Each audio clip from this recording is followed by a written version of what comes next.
అందరికీ నమస్కారం. కుంసర్ శ్రీనివాస్ ఛానల్ స్వాగతం. ఫస్ట్ టైం చూసినట్టు సబ్స్క్రైబ్ చేసుకొని బెల్ సింబల్ ప్రెస్ చేయండి.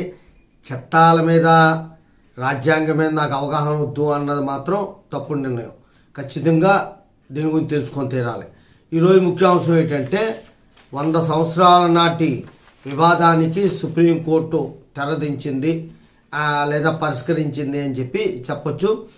ఏంటి అనేటువంటి చాలా ఇంట్రెస్ట్ ఉంటుంది.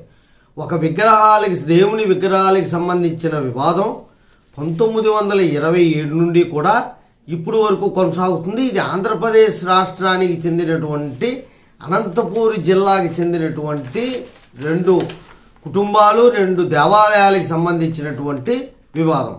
ఇది ఎక్కడ అనంతపూర్ జిల్లాకు చెందిన కురబ సామాజిక వర్గంలో 2 వర్గాల మధ్య నెలకొన్నటువంటి వివాదం.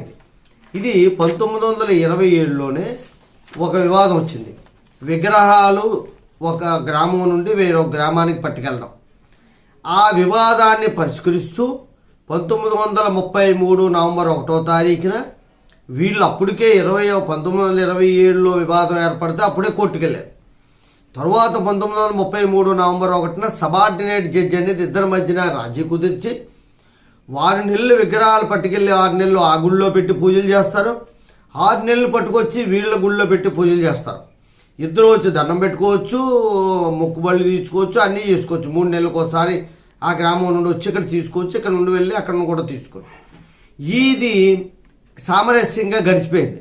గడిచినంతకాలం బాగానే ఉంది. మళ్ళీ వివాదం అనేటువంటి స్టార్ట్ అయింది. 1999 అప్పటికి ఒక గ్రామస్తులు ఏం చేశారంటే పట్టుకెళ్ళిపోయి విగ్రహాలు పూజా సామాగ్రి ఇవ్వడం మానేశారు. దాని మీద మళ్ళీ వివాదం నెలకొని కోర్టుకు వచ్చారు. సబ్ కోర్టులో మళ్ళీ పిటిషన్ అనేది దాఖలు చేశారు 2012లో. దీని మీద హైకోర్టుకి వెళ్ళారు.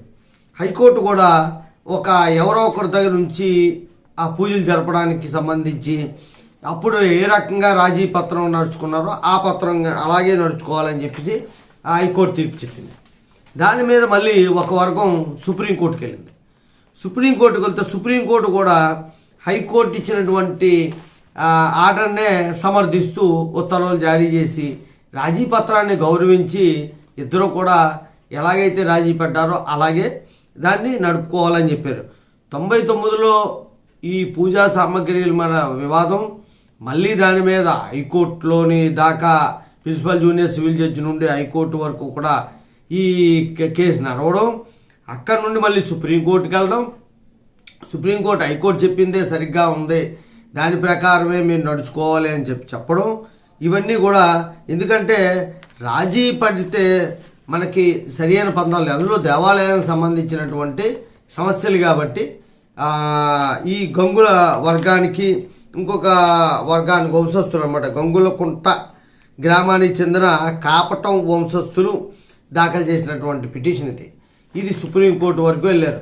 దేవుని విగ్రహాలకి సుప్రీంకోర్టు వరకు వెళ్ళడం అనేటువంటిది చాలా పెద్ద చిన్నమాట విషయం కాదు. అక్కడ అందుకే ఫ్యాక్షనిజం కూడా చాలా ఎక్కువగా ఉంటుంది. రాజీ పద్ధతిలో వెళ్ళడమే. ఈ విగ్రహాలే మనం పూజించాలని లేదు. ఏదో మంచి విగ్రహాలు మళ్ళీ పునఃప్రతిష్ఠ చేసుకొని కొత్త విగ్రహాలు పెట్టుకున్నా సరే దేవుని తాలూకు అనుగ్రహము ఆశీస్సులు ప్రజలందరికీ ఉంటాయి.